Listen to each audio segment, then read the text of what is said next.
এতদিন পরে এসো যে ঠিক কী কারণে আমাদের এই হুজুররা এই সমস্ত এখনও মানুষের কাছে প্রচার করে বোধগম্য না। তো যাই হোক, আমরা এই হুজুরের কথা শুনি ওই যে গত 40-50 বছর ধরে একই গান তারা গেয়ে চলেছে। এই গানের কোনো সত্যতা থাকুক বা না থাকুক, এগুলো তারা থোড়াই কেয়ার করে, আর তারা গান গাইবেও বা না কেন, এই সমস্ত গান আমাদের দেশের মানুষ শুনলে পুলকিত হয়, আনন্দিত হয়, উদ্বেলিত হয়, উল্লসিত হয়। তো যেহেতু তারা এভাবে প্রতিক্রিয়া করে, তাই এই গানগুলো তারা গিয়ে যেতেই থাকে। তো আমরা একটু তাদের গান শুনি। বৈজ্ঞানিক ছিল নীল আর্মস্ট্রং, একজন যে চাঁদে গিয়ে আওয়াজ শুনেছিল। নীল আর্মস্ট্রং একজন বৈজ্ঞানিক। দেখেন আল্লাহ তাকে কেমন ভাবে হেদায়েত দিচ্ছে। 1969 সালে আমেরিকা অ্যাপোলো 11 বলে একটা চন্দ্রযানকে আকাশে পাঠিয়েছিল। সেই চন্দ্রযান পৃথিবী প্রদক্ষিণ করতে করতে করতে করতে 20 জুলাই 1969 সালে, এই 20 জুন 1969 সালে চন্দ্রে গিয়ে অবতরণ করে। তাতে 3 জন বৈজ্ঞানিক ছিল। অ্যাস্ট্রোনট মানেই বৈজ্ঞানিক না, বৈজ্ঞানিক কমপ্লিটলি ভিন্ন ধারণা। তো এই হুজুরদের সেই ধারণাটাও নাই। নভোচারী এবং বৈজ্ঞানিক দুইটা ভিন্ন জিনিস। একজন বিমানের পাইলট আর বিমান বিষয়ক বিজ্ঞানী দুইটা ভিন্ন জিনিস।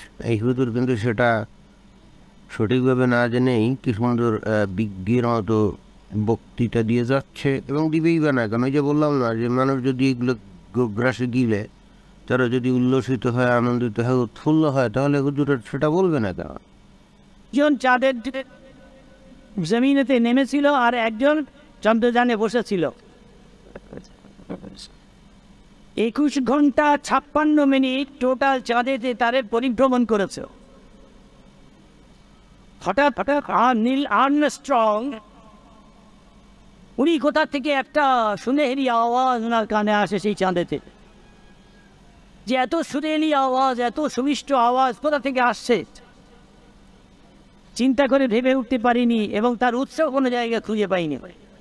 এইটা কোন ধরনের কথা? আমরা জানি যে শব্দ কিন্তু কোনো মাধ্যম ছাড়া কিন্তু একখান থেকে অন্য জায়গায় যেতে পারে না। যেমন আমরা এই যে কথা বলি, অন্য একজন মানুষ শুনে, এটা এই যে বাতাসের মধ্যে দিয়ে যায়, অর্থাৎ বাতাস, তার মধ্যে যে অক্সিজেন, নাইট্রোজেন ইত্যাদি গ্যাস আছে, এটা তো একটা পদার্থ, এবং ওই কারণেই কিন্তু আমি কথা বললে অন্য একজন দূর থেকে শুনতে পায়।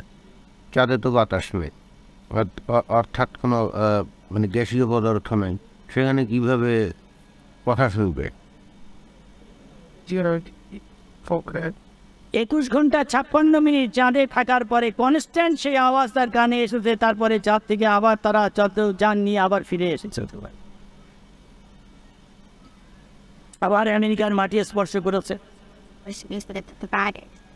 কিন্তু ওই যে ওনার কানেতে যে আওয়াজ, যে সুরেলি আওয়াজ, এটাকে উনি ভুলতে পারছেন না। তার কয়েক বছর পরে আমেরিকান সরকার আরেকটা টিম পাঠিয়েছে পৃথিবীর কয়েকটা দেশেতে। তার মধ্যে মিশর একটা দেশ ছিল। সেই মিশরে নীল আর্মস্ট্রং কয়েকটা দিন হোটেলে থেকে যে কাজের জন্য গিয়েছিল, সেই বৈজ্ঞানিক কাজেতে উনি ভোরের বেলা বাড়ির থেকে বেরিয়েছেন, হোটেল থেকে বেরিয়েছেন, আর রাস্তাতে পায়চারি করছেন। বহুত বড় বৈজ্ঞানিক নীল আর্মস্ট্রং।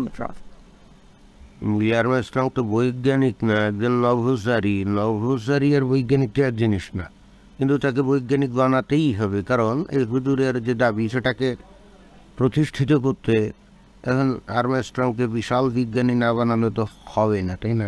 ঠিক এমনটাই ওই যে মিশরের যে পিরামিডের মধ্যে রক্ষিত ওই যে mummy Ramesses II, Maurice Bucaille বলে এক ফরাসি ভদ্রলোক, যে নাকি আসলে পেশায় ডাক্তার, বিজ্ঞানী না, কিন্তু হুজুরদের কাছে সাধারণ একজন ডাক্তারও কিন্তু বিশাল বিজ্ঞানী।